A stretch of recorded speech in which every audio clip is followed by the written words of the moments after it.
On a beautiful and sunny afternoon, Martin, 38, gets dropped by his cab further than expected and walks back to Camille's place. There goes his OkCupid description: 6 things I could never do without: a spoon, toilet paper, elastic bands, grass, dolphins, and tomato soup. He arrives with a bottle of red wine, a great smile, and an impressive 6'5" body on top of her 5'2". Camille can barely tell he's bald.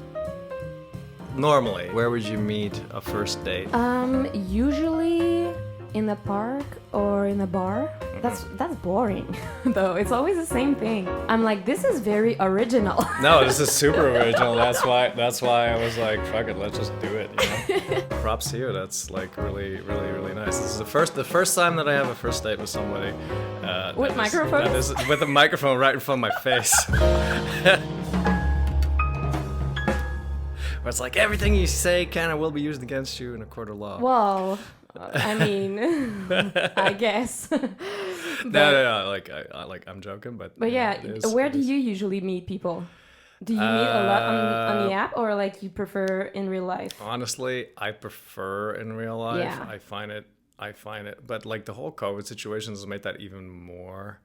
It has made that even worse. It's kind impossible of, because like now, like because before it was already kind of, I don't know, just to talk to a girl, like it can, you know, like if you don't know her and it's in the street, you might be like, what the, you know, like, yeah. And now with COVID, it, like there's an extra reason not to talk to people, right? It's almost as if, you know, like it's almost as if this was designed to just keep us all apart. Not that I think it is, but you know, like it is kind of a sign of the times, you know, where we're all. Yeah, it's weird because I used to be the kind of person that would like talk to strangers in the street all the time. Like I remember once there were German travelers, backpackers on Saint-Denis, and they were like asking for where to go. They were looking for Atmosphere Store, and I was like, well, that's actually where I'm going. You want to follow me? And they're like, yeah, cool. And then they followed me, and then afterwards I was like, you guys want to go grab a beer? And they were like, yeah, sure. And so we went for a beer, and then I invited them over for dinner.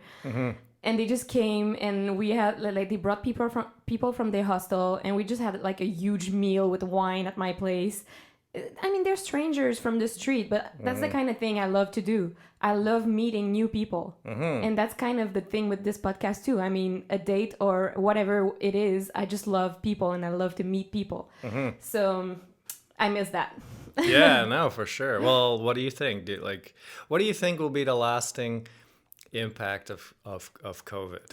What do you mean? Well, do you think like so?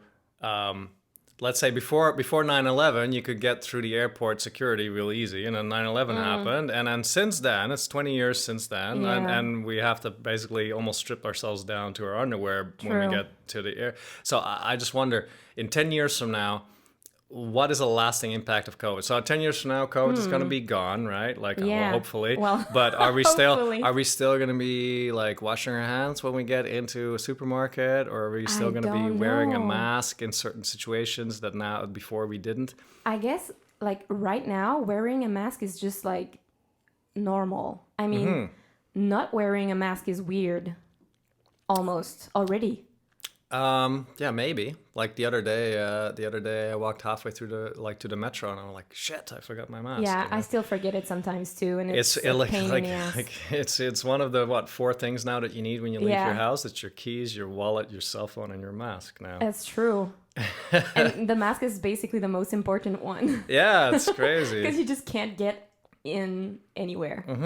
That's insane. But yeah. Yeah, it's yeah, the world is changing. So now, like the COVID thing definitely throws a little bit of a spanner in the works for like meeting strangers just in real life. So yeah, just to get back to your question there, I mean, I have met, obviously, I have met girls off of apps, and also like girls that I had like a very interesting relationship with.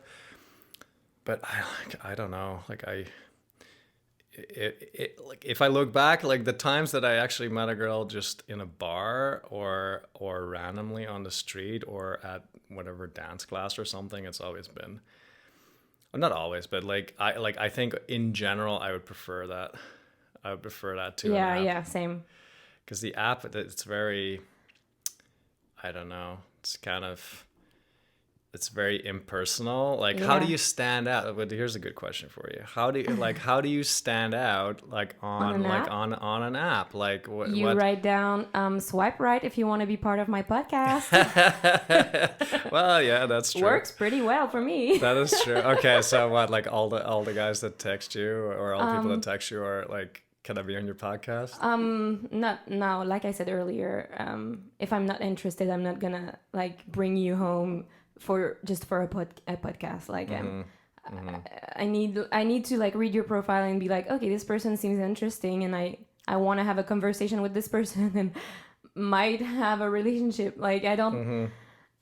I mean, some of my friends listened to the first episode and they were like, yeah, but the guy was nice. I want like awkward. And I'm like, yeah, but I don't like, I understand, but I'm like, I'm not going to bring some weirdos to my house. I don't know. I'm like, anyway, yeah. Yeah, I guess you want to walk the line between interesting and weirdo. Yeah. Right? Like it needs to be interesting, but like not too weird. Exactly. And I mean, I think I'm weird, but it's good kind of weird. Like, I would invite myself home, but I mean. Yeah, but you're also 5'2", and so I'm not very scary. You're not gonna overpower me. Well, who knows? Or maybe you could. You don't know what I did before. Like maybe I'm like a super power.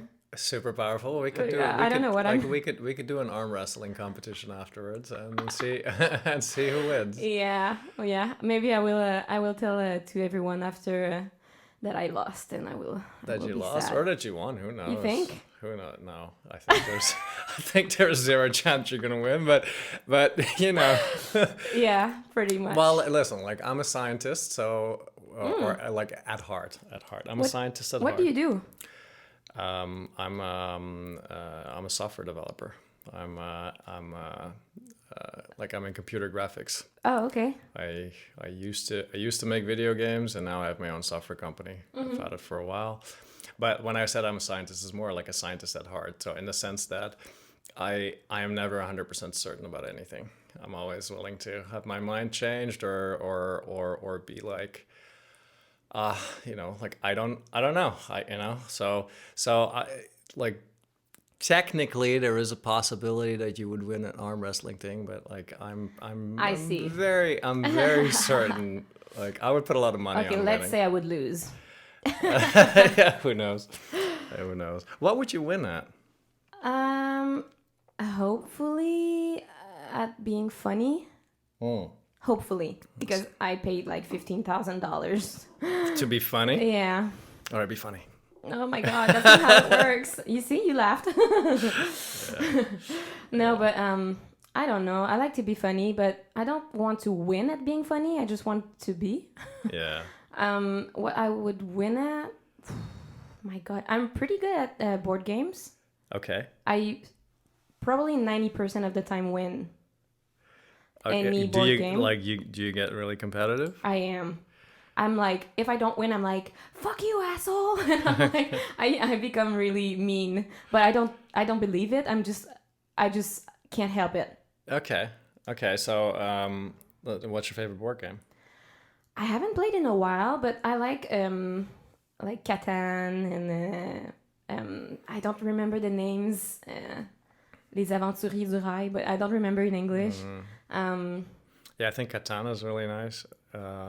Katana is the one that I have at home that I do play sometimes.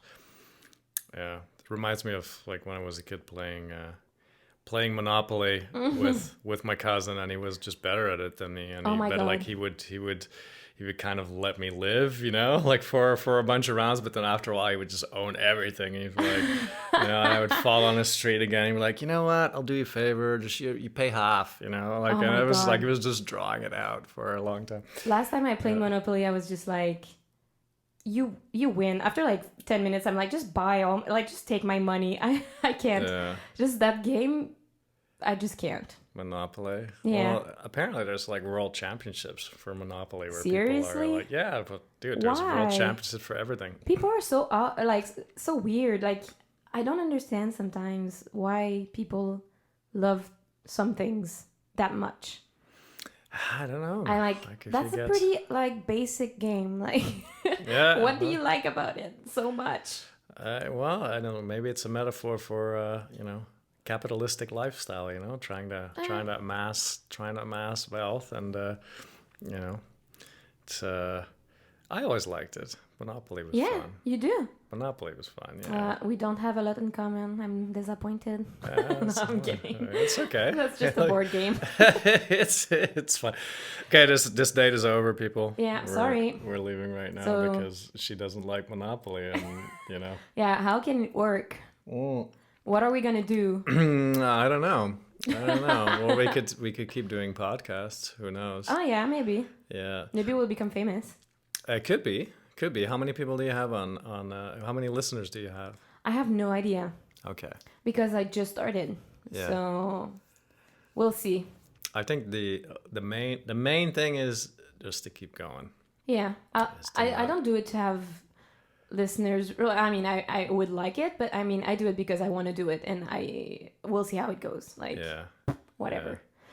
Yeah. I just but- enjoy it. I think it's nice. I like just re-listening to the dates.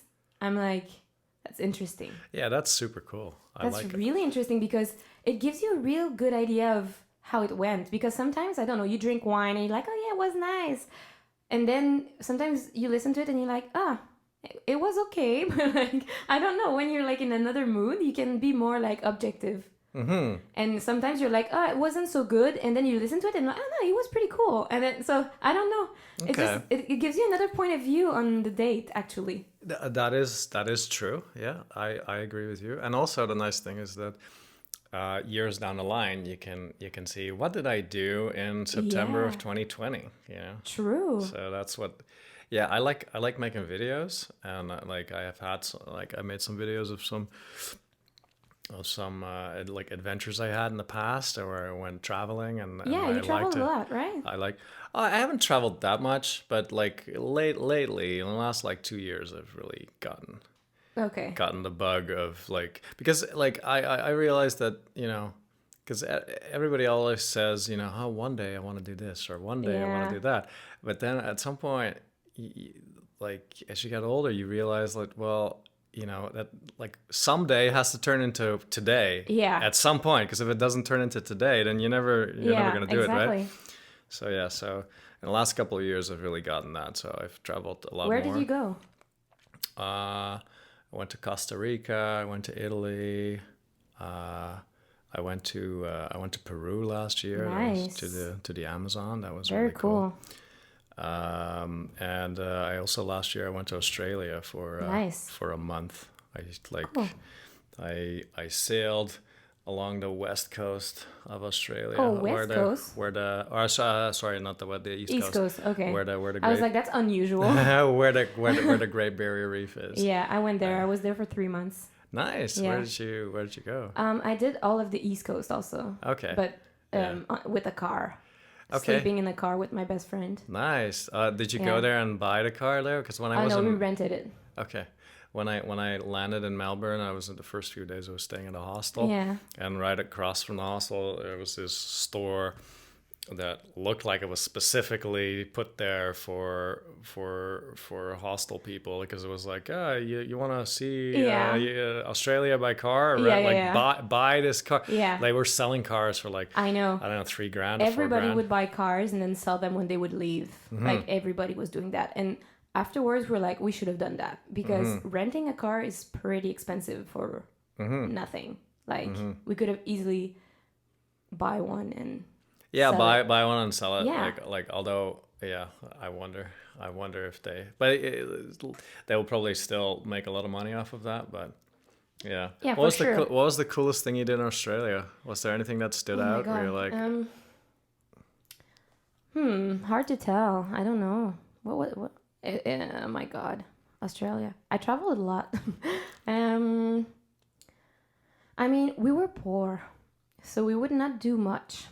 okay. We basically we decided to go to Australia for 3 months, and we canceled our semester at uni. We rented our apartment, and we sold all of our stuff inside of 2 weeks. And then we landed in Sydney, and we did not know where we would sleep at night. So that was pretty random. And then we were there, and we were like, this country is fucking expensive. Oh, yeah. And we did not know that beforehand. So we were like, how are we going to spend 3 months here not working and spending that much money? Yeah. So we basically just like chilled. We did not do much. We were like going to beaches and walking around and like driving and like, I don't know, like not much. Yeah, well, I think that, I don't know, for me, traveling is what is the nicest thing about traveling is if you can actually live a little bit like people live over there, right? Yeah. So yeah, if you're only for a few days, then yes, I guess you're gonna have to do all the touristy things, but like in order to get a full sense of what it is to be somebody else living in a different country, like it's actually just good to live somewhere and just do what they do and go grocery shopping and do the same thing. You know? Exactly. That's what I usually do.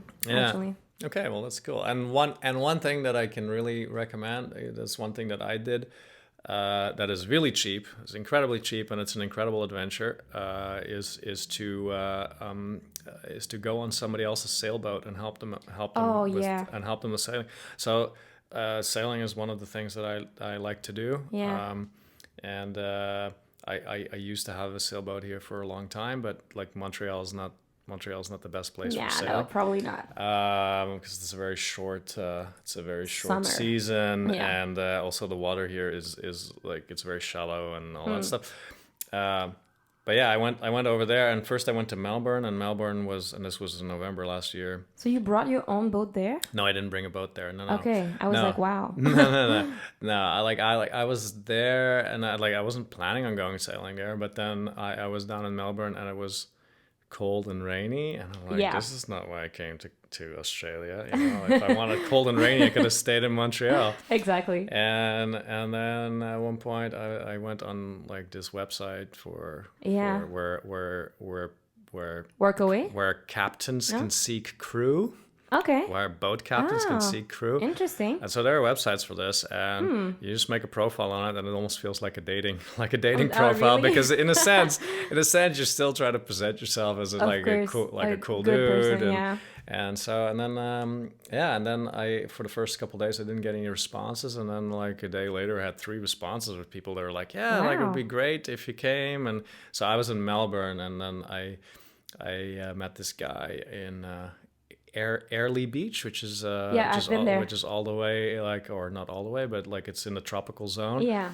And he needed help moving his boat from Airlie Beach down to Sydney. Okay. And and he wanted some help, and so then I got a flight out there, and I was on this guy's boat for like 2 weeks, and we were just going. And he was this like 60-year-old retired dairy farmer, and how did you get along with him? Was it okay, or was it weird? No, it was not weird. It was good. What kind of sucked a little bit is that for the first 4 days we were stuck in the marina because the wind was just exactly in the wrong direction, and so we were kind of at the mercy of the weather, and like after 4 days, like sitting being there with him was like, I wish I was on a beach somewhere with people like my age, and you know, but no, it was good. How old are you? I'm 38. 38. Yeah. Right. And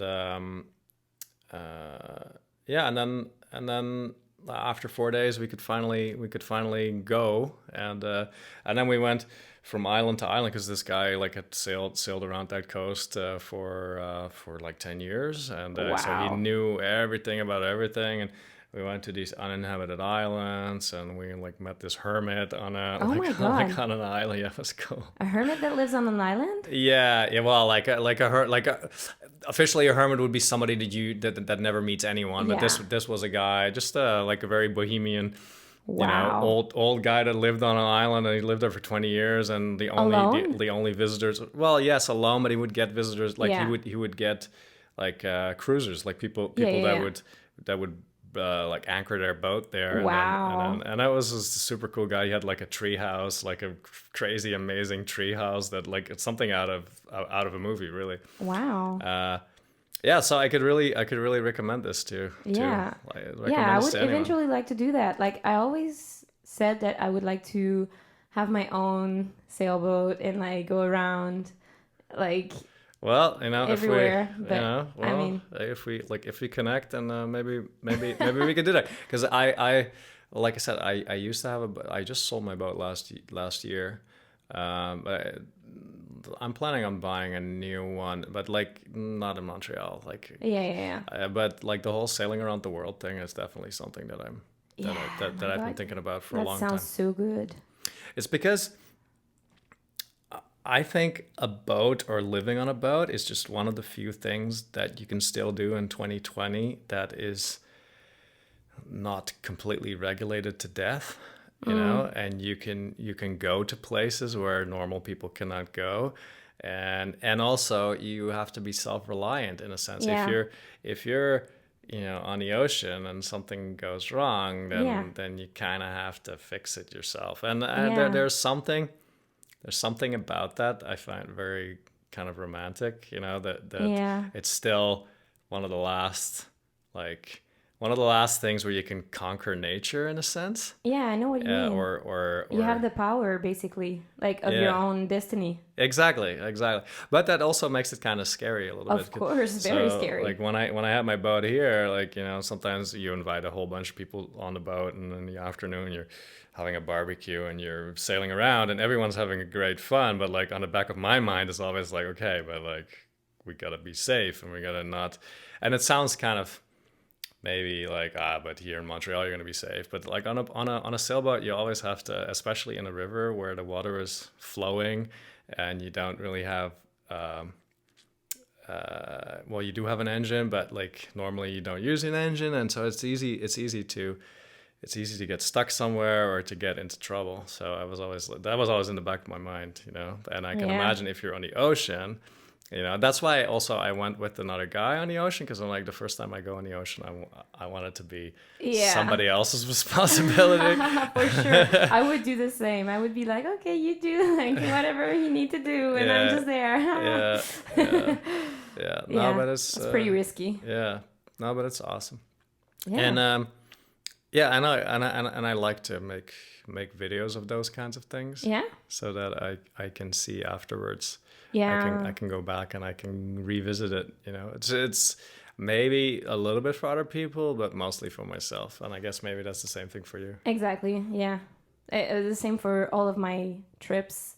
Like I would take pictures and stuff, but I mean, it's basically to remind myself of the trip later. Yeah, it's just what we do these days. It's because you can take like basically an infinite amount of pictures. Is that Yeah. we don't actually use them anymore No. afterwards? Because before, at least we used to have photo albums, right? Exactly. But now you can I still do though. Well, that's very good. That's yeah, very I good. feel like I'm like an 84-year-old inside a 28-year-old body. Mm-hmm. Like, have you seen my apartment? Like I'm an old lady. It doesn't look too No, old. You have okay. a map of the world over here, Yeah, so you well, have a Friends poster. Of course. Yeah, I'm not too bad. My face is over there too. Finissant, what? Tournée de finissant. At l'École nationale de l'humour. Ah, It's okay. comedy school. Okay, like that. This is what? This is not a certificate that you finished it. What is No, it? that's just a poster of It's just a poster of the comedy school. tour. The tour. So, did you ever do stand-up comedy? Yeah, that's what I do. That is what you do. Okay. Yeah. Oh man, that must be so. I had a show last night. I have shows all week. I am in show Monday, Tuesday, Wednesday, Thursday. Damn. I have a bunch of other shows this month, and yeah. Damn. Yeah. So this would be a gold mine for a new comedy. How do you say that? For new comedy material, Yeah. I suppose. Okay. Yeah. Cool. Do you remember the first time you went in front of a bunch of people trying to be funny? Yep, I do. How did it feel? Were you scared? No, I felt good. I was, at first, I was doing it for fun. So I was just like not even thinking about what people would think about me. And then later on, when I was accepted to school, I started being very anxious because you start putting more pressure on yourself because it's like, okay, now people expect me to be good. Mm-hmm. And then, so I started doing like a anxiety crisis and stuff on stage, and I would not be able to finish. And now I'm starting to be okay again. I'm starting to do it for fun again. Wow. And I'm starting to like feel like myself. Yeah. But that's very, like, it's like the most difficult thing I've ever done, but also very rewarding and fun. So tell me about the first time that you went out. The first time I was actually doing a night class at the same school, and we would have a show at the end of the semester. And I wrote a number that was also the number I did for my audition about my dad's suicide. Yeah. And so I was just talking about my dad and his death, basically, for 5 minutes. Okay. And but like in a funny way. Yeah, in a funny way. Like I mean, it's dark humor, of course. I mean, suicide jokes and stuff. But it worked pretty well, and people were laughing, and I don't know, it was good. Mm-hmm. Yeah, I was happy. Wow. Yeah. Yeah, I imagine that once you've done it a few times and you know that you can get a few laughs, like that must definitely make it a lot easier. But I can imagine the first time that you're out on stage and there's crickets there and it's up to you to make that into like a good atmosphere and stuff, man. Well, I don't know. The same exact number can be like complete death silent or like crazy applauding laughing people. I mean, it depends of the people in the room, it depends of the night, it depends of how you do it. But I mean, sometimes like one night I would do it and there would be no reactions, and then the night after I would do it again in front of different people and it'd be like, "Wah!" And I was like, what the hell? It's the same exact thing. But it's a weird art. It is. It's a very weird art. Mm-hmm. But it's also very cool. Yeah, no, I totally. Well, I've never seen you, but I totally admire you for that. Like, 'cause it's something that it's gone through my mind once or twice. And I'm like, really? that would be no, but like it would be Okay. like it would be cool to be able to. It would be cool to be able to tell a story and like to tell an engaging story and make people laugh. Of course, that'd be cool. That'd be cool to do. But I don't think I could. Like, I don't think I'm that good in the limelight. I don't really like to be. You prefer to be like the center of attention. Yeah, I don't. Behind the scene. Yeah. Well, I don't. Yeah, I don't know. But like. Yeah, I don't know. I don't know what to say about that. Like I have done some public speaking before, and it was nice. But now to think about it again, to do something like that, or like I have a YouTube channel where I do videos. Okay, about what? It's programming tutorials. Okay. And it's decent. It's decently popular, and I'm pretty sure that if I would do a live coding whatever session, then people would watch that. I probably should do it, but it's kind of scary too because maybe I'll convince you to do it. Well, maybe at the end of the bottle of wine. But okay, after the podcast, we do your. It's like a payback. Okay, good. Yeah, that's good. Yeah, I should probably. I mean, it looks like that's where the whole internet world is going, anyways. It's going in the direction of, people expressing themselves. And people express themselves live, like freely, freely and unprepared, like in a kind of unprepared way. Yeah, spontaneously. Yeah, maybe that is something that kind of scares me a little bit, because when I make a video, I can rehearse it, right? I can try it, and I can know exactly what I'm talking about, and not talk myself into a cul-de-sac, right? Into a dead end somewhere. and I feel like, yeah, maybe if I do it live, then it's not going to be as polished, which it won't be, right? But it doesn't matter because you get something else back for that, which is that it's live. I mean, it depends. You can be prepared, like a show that I would do. I mean, it's live. I mean, I'm on stage in front of people. Yes. But I've practiced it so much. I say always exactly the same words, and I mean, so there's no. Sometimes I can improvise a bit, but I mean, it's going to be pretty much the same thing every time. And how can it go wrong? So, I mean, if you're prepared, it should be fine. And then it's more like this, what we do right now, this is not prepared. How can I prepare for this? Like, I mean, this is very spontaneous and just like what it is. I mean, yeah, no, it's that's what it true. is. That is true. But I love that because, I don't know, I feel like there's more... authenticity. There is, yes, there is. And I don't mind if it's not funny 100% of the time. Like, my goal is not to make you laugh like every 5 seconds. Yeah. My goal is to share and like, I don't know, like have something but to share substantial and like, I don't know, have something interesting to talk about with people, basically. So I'm like, I love it when it's funny, but it doesn't have to be funny all the time. No, I mean if it's engaging, exactly, then that is good too. That is kind of what I like maybe about. I find Dutch, like I'm Dutch, right? I'm from, I was wondering. I'm from the Netherlands.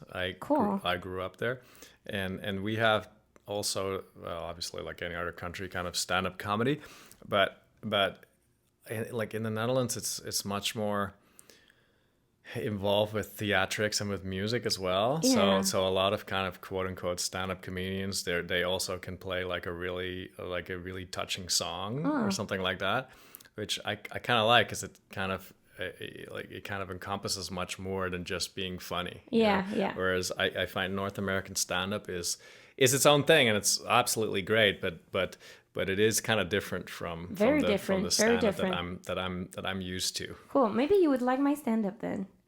Maybe. Because I'm not like, I don't know. Sometimes I like to do like songs and stuff, and it's not always funny. Like sometimes there's like touching parts and stuff. So yeah. That's super cool. So you went to school for this? Yeah, 2 years. I just finished.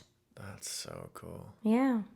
So at that school, like they teach you improvisation lessons, or they teach you how to tell a story, or? I mean, writing. I mean, you need to write comedy before you can play it. You need to write comedy before you can play it. Yeah. So writing, and also play like theater and stuff, like how to play basically. Improv. My gosh, I don't remember everything, but even voice classes, like how to breathe properly and how to use your voice to do different things, and how to like regulate your stress and stuff with breathing, and singing class. I mean, it's very wide. There's a lot. No, that's pretty cool. That's very cool. Yes. Yeah. So maybe we could sing a song together after. Really? You sing too? I a little bit. Like I play guitar. That I like. And it's fun if you can sing a song while you're playing it. Exactly. Which is a whole other thing, by the way. It's like, because you might be able to play guitar and you might be able to sing, but to play guitar and sing, if you've never done that, if you've never done it, you're gonna screw yourself up, because it's very easy to lose a rhythm or something like that. I actually have a guitar, but I don't know how to play it. Okay. I someone gave it to me because I wanted to learn, and I've never learned. Okay. But that's what I wanted to do, because I'm like, I love to sing. I would sing all the time, but I'm like, I don't want to just sing like in the emptiness of the silence. Like I would like to accompany myself with music. Yeah. And every time I meet people that play instruments, I'm like, hey, I'd like to sing. Can you play, please? Yeah. Well, I guess we could do that. So yeah, that'd be cool. Yeah. What kind of music do you play? guitar music. Yeah. I mean, I like any kind of songs. I'm not really that good. Like a lot of my friends, I used to play guitar when I was a teenager, and then I stopped, and then like up until now, kind of, and but now I have a bunch of friends that are musicians, and they all can pick up a guitar and I play, and so I felt like, well, I should probably learn a little bit, I should probably just pick up the guitar and be able to play. Oh, that's cool. And but before that, like when I was a teenager, I never sang with it. It was always just playing guitar. Which you can do, but then if you want to make it kind of interesting, it needs to be, there needs to be something there, right? Yeah. Like more than just a couple of chords. But when you sing, it can be really, really simple, and it can still be interesting. So, yeah. So you have a guitar, but you don't play it. I do. I don't think it's on the good notes. I think it's not tuned. We can it's tune not it if tuned. you want. Okay. Yeah. So we might do that later, guys. Can I pour another wine? Oh, sure. Yeah. Okay. Can you? Yeah. I gotta my see. glass? Yeah. Hang on. I'll cut this part. Okay. Cut. Let's see it. Let's go to commercial break, people. Yeah. Like nobody wants to listen to silence and glass and wine being poured. Listen. I think what people really want and what people are looking for and what is attractive to people is to be part of a genuine experience. True. Right? I think so. Between people. So this is actually great. I thought before, and like not seriously, but I've thought before that like it would be so cool if you could somehow film falling in love. Yeah. If you could somehow kind of capture that feeling. I bet you that like a lot of people would watch that too, because I don't think you can. Can you? I don't know. If you could capture falling in love? Yeah, I don't think that would be possible. I think you could. But like it would just be the way I would see it in my mind is it would just be a lot of snippets, like video snippets of you doing things together, and maybe from the perspective of one person, kind of like you look at the other person. I mean, you'd have to be filming very private things for a very long time. Yes. That's what I mean. Yes. Falling in love, I don't think happens in like 5 seconds. No, I know. I know, but I don't know. That's my point of view. Or maybe capture genuine flirtation. Yeah, well, I guess that's what I'm trying to do. Yeah. Kind of. I don't know if it works. No, I guess it does. I think it does. Well, like one thing, if this was a normal like date, let's say. Yeah. Then let's say, okay, if I meet a girl at a bar, let's say, I will always try to be able to sit next to her. Okay. Like it's much better, I find, to sit next to someone and just look at the world together than to sit opposite each other with a table in between, especially if it's like a table, because you need some physical closeness in order to get some chemistry. Yeah, but I mean with COVID also we need to be 2 meters away, so what are we gonna do? Yeah, well, yeah. We can get closer like in a few months or next year maybe. Oh boy. That's just what life is now. Yeah. Have you had so you said this was your first this is your first date podcast, right? But like, have you had dates before this, like in the last couple months? It's not my first date actually. But it's your first date podcast, no? No, not anymore. Oh, okay. I've done a few since I told you it was my first. Since you really? Oh my god. Yeah, I told you I'm trying to be fast. Okay. Now I look. I am sorry. Huh? All right. Okay. Yeah, that's interesting. I've done since we last talked, which is when did we last talk? Yesterday. 2 days ago, I think. Okay. So when was your last? No, not last talk. But when I told you, it was my first. It wasn't yesterday. Okay. That's interesting. But I've done a couple. But there's also, like I told you, I'm also doing with some exes or people I had in my life. Yeah. So I actually have a friend. Well, yeah, a friend that I dated before that lives in the Netherlands, and so I did a Zoom podcast with him. Okay. Because I met him in Asia when I was backpacking, and so we told our story together and stuff. So how you guys met? Yeah, exactly. So that was interesting. So that's also part of it. So I mean, it's not all like actual dates. Yeah. Yeah, but you're really creating content right now. I guess. Yeah. That's what I'm trying to do. Uh-huh. I hope that's what I'm doing. Yeah. No, for sure. And then you can release it over time, I suppose. Exactly.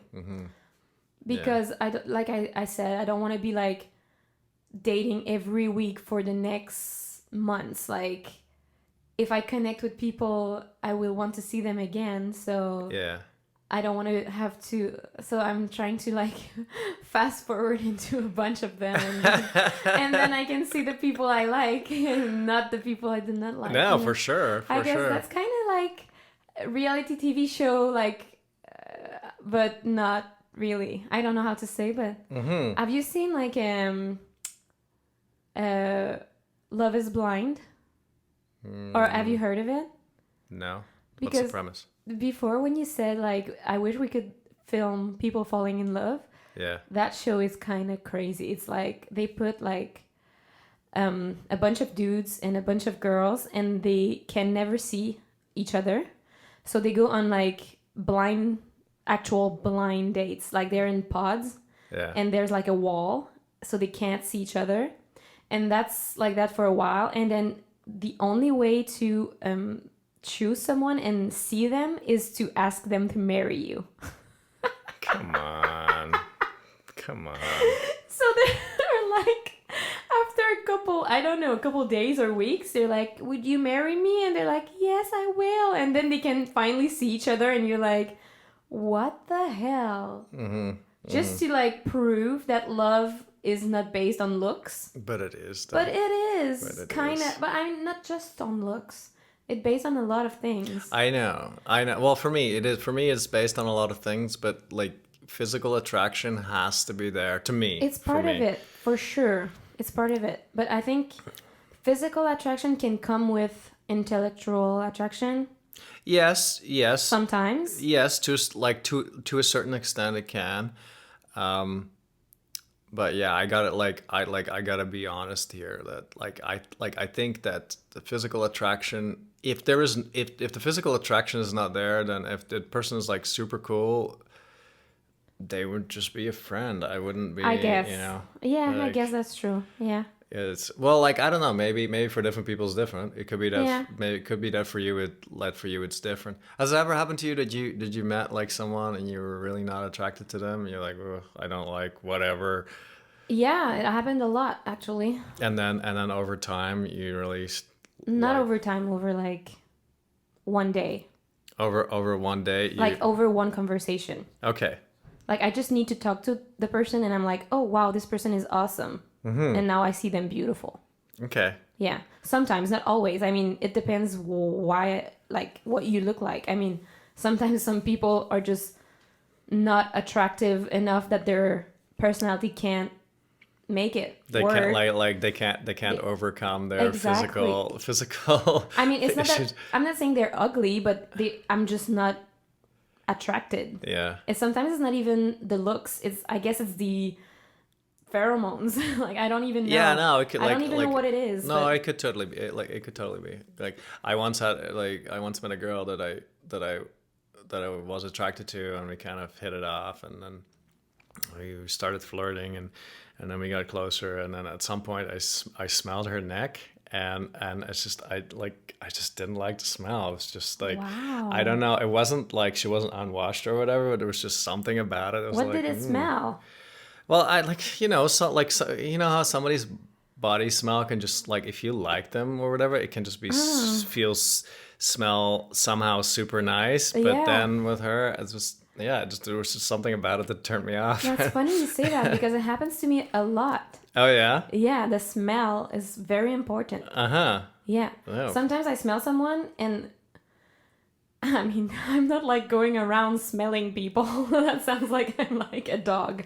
Sometimes like I would get closer to someone, and their smell would just throw me off, or opposite, like or turn you on, right? Yeah, for sure. Sometimes I would not find you that attractive, but I would smell you and I'd be like, okay, maybe. Like, I don't know, that's weird. We're animals, basically. We are totally animal. This is one thing that I've had discussions with other people about it, because like a lot of people will say, yeah, but we've outgrown this and we are civilized and that's why we don't do these and these things. I'm like, yes, but that, to me, I think that civilized layer that we have, it's a very, very, very thin layer. Yeah. That is just there to keep society running. But as soon as shit hits the fan or anything happens, the animal will come out real quick. And one of those, one of those issues is with attraction. You know, like if you smell someone, then sometimes that just goes into your lizard brain, right? Like you just become someone else almost. That's insane, right? That's crazy to think that, like, we think of ourselves like geniuses, like and like we are over everything and like we know everything, but we think we think that we are the cortex of our God. brain, but like We're the cortex nothing. is just this little thin layer on top that tries to justify everything after the fact. Exactly. And we invent like rules in society and stuff to make ourselves think that we're smart and we, like, I don't know what we're doing actually. I mean, we build ourselves like houses and we like invent fucking cars and stuff. I mean, that's okay, that's great, but I mean, why? Like, at the end, At what are you saying, that at the end we're just animals? at the end, like, we're all the same as any other species. I think so. Like I think so. Like, I think so. You know, we just have. We're a social species, and when you're a social species, then you have to hold yourself back to a certain extent, because otherwise, otherwise really bad things will happen. Sometimes, this reminds me of like a long time ago. When I first came to Canada, I was in northern BC, and my girlfriend at the time, she had her grandparents had a lodge on the Alaska Highway. when was that? This was in 2001 or 2000. No, what am I saying? Yeah, like early 2000s. 2000, like early 2000. Yeah. And but anyways, but I was up north, and I was there for a couple months, and I got to work with horses. And horses are what were we talking about before? I just lost my train of thought. About humans being the same as animals. Humans being. Man, you're gonna have to cut this. Well, like I had. You might have to cut this. I like it. I will not. You will not cut this. I will not. I had a great point. What the fuck? I love it. I love that you asked me to cut it, and I'm like, dude, don't tell me what to do. This is my podcast. Okay, fine. What was I gonna say now? You were talking about horses. I had a. Sorry. I had a great point. Is it because I asked you when was it? No, it was a long time. It wasn't the early 2000s. Yeah. And that made you lose your idea. No, but before that, we were talking about like how humans are kind of. Oh yeah. Okay. So I was working with horses, and if you have two stallions together, they will kill each other. They will literally kill each other. So you can only have one stallion. So that's why if you keep horses together, like all the other male horses, they have to be cut. It's because they will kill each other. Yeah. And when you think about like how with humans, like yes, men fight a lot more than women, but like overall, like you can have millions of humans together, millions of uncut men together that have their balls, and they will not kill each other by and large, right? And so that is kind of that is quite something when you compare humans to other to other animals, like a lot of people like to say, as humans we have wars and we're so aggressive, and yes, we do have that, but I think compared to a lot of other animals, if you keep them together, they will fuck each other up.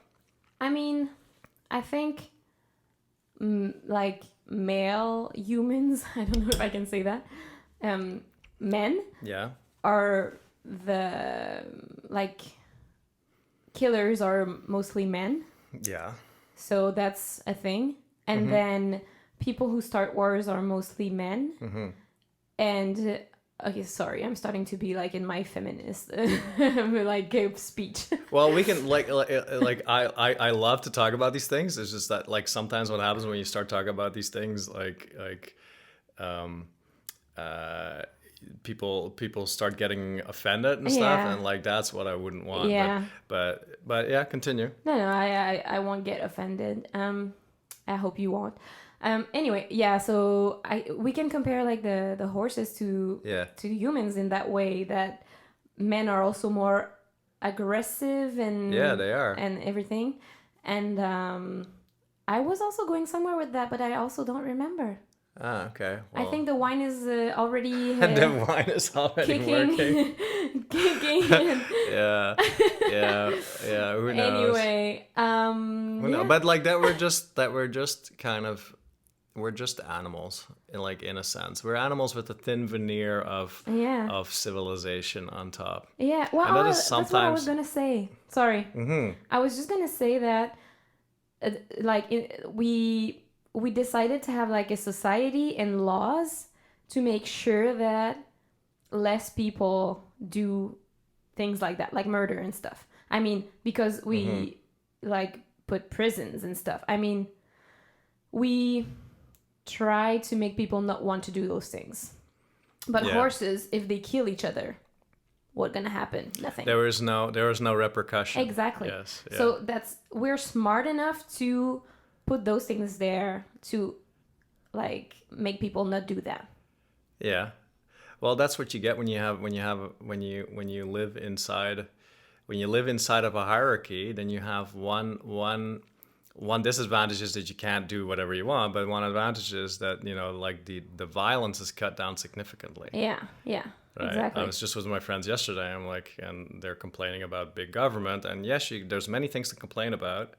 But one thing that like having, like, let's say a country versus just a tribe, one thing that's good about that is that like there seems to be a lot less violence when you have taller hierarchical structures, like the violence in the bottom is reduced. Because if you like imagine that we lived in a tribal world, right, where the hierarchy is only one level high, right? It's only the boss of the tribe, and that's it.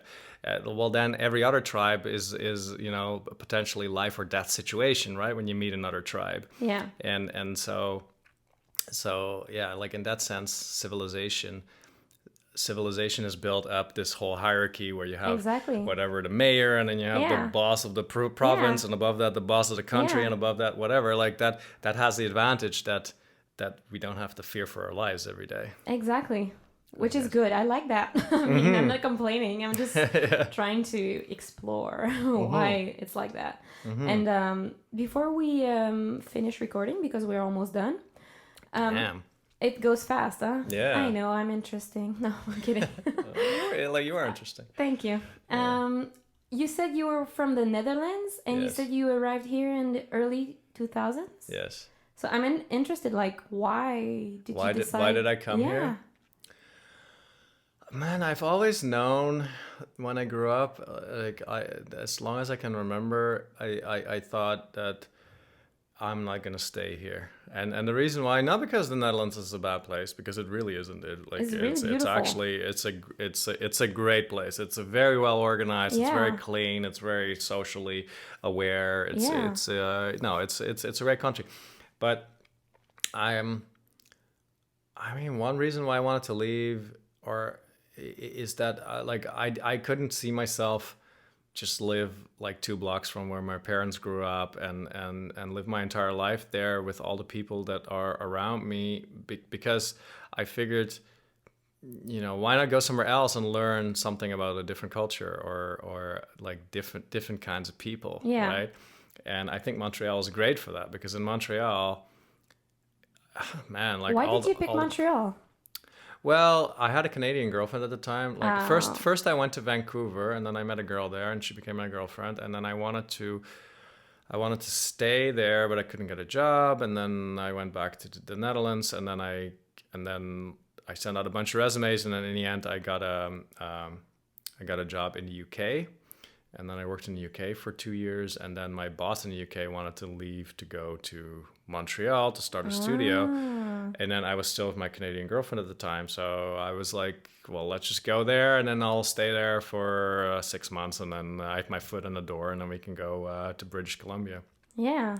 Yeah, and then I came here, and then we broke up, and then I stayed here, and and that's kind of it. And then like maybe I wanted to move, but then I got friends, and then I got a company, and before you know it, so now you're planning on staying here.